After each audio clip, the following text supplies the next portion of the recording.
Elevators, dialysis machines, and a host of life-saving medical devices no longer offer the same guarantees because rationing of resources has forced hundreds and thousands of people to adjust to days whose effective span falls well short of 24 hours. Hooked up to a ventilator during the day, Adeline Vasquez needs an artificial oxygen supply to cope with severe respiratory problems, but her building in the western city of Mayagüez does not have the fuel to run a generator 24 hours. "I'm a ticking time bomb on the verge of exploding," the 53-year-old said with a laugh as she rasped through the ventilator in a housing block she shares with about 60 other people. Federal and municipal authorities have vowed to step up distribution of essential supplies, but long lines for fuel and cash still snaked around main roads of the city on Friday. Every night since Maria downed power cables across the island of 3.4 million people, Vasquez has faced the possibility of running out of oxygen when the electricity goes off in her building after 10 p.m. "The electricity needs to come back on," she said on a bed beneath two still fans and sign reading "Loving You" on the wall. "Then I could have the machine to let me breathe. Because the worry is you'll end up like a fish that jumps out of the fish tank. It's like crossing the Niagara by bicycle every day."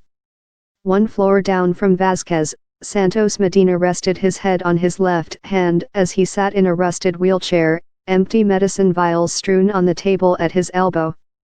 Legally blind and suffering from diabetes and hepatitis B, he has had both legs amputated in the last 2 years. Medina, 64, said he needed kidney dialysis 3 times a week. After Maria, he failed to go for treatment for an entire week for the first time, in part because it had become exhausting and too difficult. Water shortages were interfering with dialysis and forced the local hospital to pare back the time it could provide it, he said, and fuel bottlenecks had made it harder to get buses to see specialists. Since Maria killed phone lines, Medina had not had contact with his sister Josefa, who lives about 30 minutes away. "We have no idea what is going on, no kind of information," he said. "Nothing." Downstairs, residents asked for news and were eager to hear how the U.S. media was portraying the island's plight. "We're stranded here," said Rosario Morales, 65. "No one, from the government, has come to give us any aid. Not even to know if we're alive here."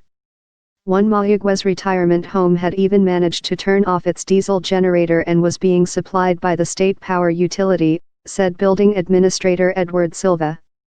"We've had 24 hours without interruption," he said. Maria's heavy rains brought flooding that damaged the 13-story building's lifts, creating problems for residents to get downstairs, said one of them, Maria Dolores Matei. Matei, 70, had been stranded in Houston several weeks ago by Hurricane Harvey. After 4 flight cancellations, she got a ticket to Fort Lauderdale just as Hurricane Irma hit Florida, and her flight was diverted again. Then came Maria, which still rattles residents whenever the wind and the rain whip up outside the home, she said. "It was horrible," Matei said. "I don't even want to think about it."